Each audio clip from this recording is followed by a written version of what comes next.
बहुत समय पहले एक नगर में एक अत्यंत प्रसिद्ध व्यापारी रहता था।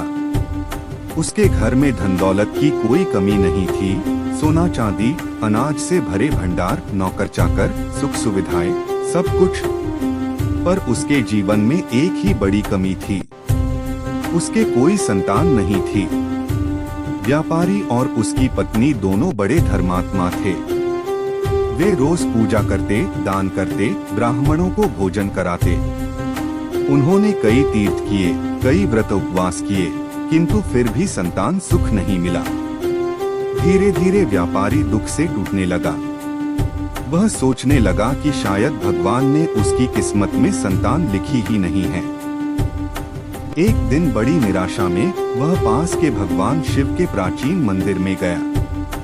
मंदिर शांत था, बस शिवलिंग पर गिरती जल की बूंदों की ध्वनि वातावरण को पवित्र बना रही थी।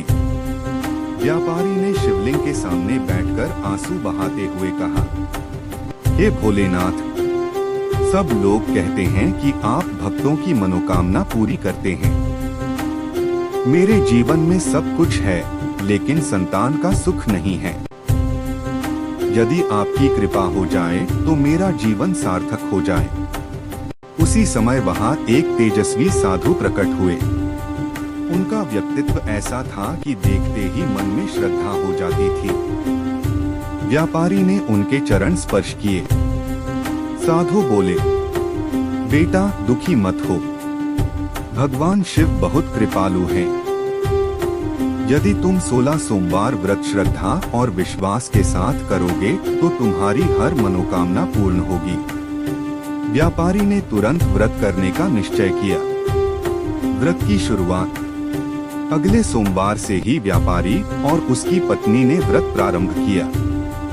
सुबह जल्दी उठकर स्नान किया, मंदिर में शिवलिंग को जल, दूध और गंगा जल चढ़ाया, बिल्वपत्र अर्पित किए और नमः शिवाय का जप किया। पहला सोमवार पूजे के बाद व्यापारी को मन में एक नई शांति मिली। उसे लगा भगवान अवश्य कुछ अच्छा करेंगे। दूसरा सोमवार व्यापारी को व्यापार में अचानक लाभ हुआ, जिससे उसका उत्साह बढ़ गया। उसने सोचा शिव जी संकेत दे रहे हैं। तीसरा सोमवार व्यापारी की पत्नी का स्वास्थ्य, जो कई महीने से खराब था, अचानक ठीक होने लगा। इस प्रकार हर सोमवार के साथ उनकी भक्ति बढ़ती गई। वे कथा पढ़ते, शिवजी के भजन सुनते, शिवलिंग पर अभिषेक करते। कथा का दूसरा भाग, विश्वास की परीक्षा। अब समय आया व्रत के 12वें सोमवार का। उसी दिन व्यापारी को व्यापार में भारी नुकसान हुआ। उसका मन टूटने लगा, क्या मैं व्यर्थ में व्रत कर रहा हूँ? उसी रात उसने स्वप्न में देखा कि एक तेजस्वी पुरुष त्रिशूल और डमरू धारण किए उससे कह रहे हैं, हे भक्त, यह तुम्हारी परीक्षा है।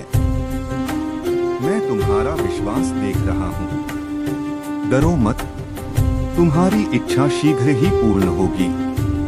स्वप्न से जागकर व्यापारी की आंखों में आंसू थे, पर इस बार दुख के नहीं, शिव कृपा के।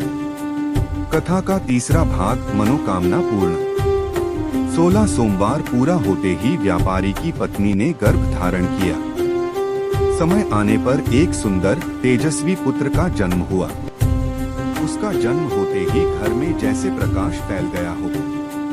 पूरे नगर में मिठाइयाँ बांटी गईं, भंडारे करवाए गए।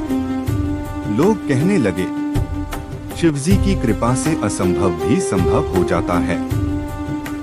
व्यापारी ने आनंद के आंसू बहाते हुए शिवजी का धन्यवाद किया और मन ही मन प्रण लिया कि वह हर वर्ष यह व्रत करेगा और दूसरों को भी इसके महत्व के बारे में बताएगा। 16 सोमवार व्रत का महत्व। इस व्रत से संतान सुख मिलता है, विवाह में बाधाएं दूर होती हैं, पति पत्नी में प्रेम बढ़ता है, धन समृद्धि आती है, मनोकामना पूर्ण होती है, स्वास्थ्य संबंधी समस्याएं दूर होती हैं। भक्त केवल भौतिक सुख ही नहीं पाते, बल्कि मन में शांति और पवित्रता भी आती है। अंत में प्रार्थना। हे शिव शंभु, जो भक्त 16 सोमवार व्रत करता है उसके सभी कष्ट दूर करो, उसके घर में सुख शांति और संतोष भर दो, जैसे आपने उस व्यापारी की मनोकामना पूर्ण की वैसे ही हमारे जीवन में भी कृपा करें। हर हर महादेव।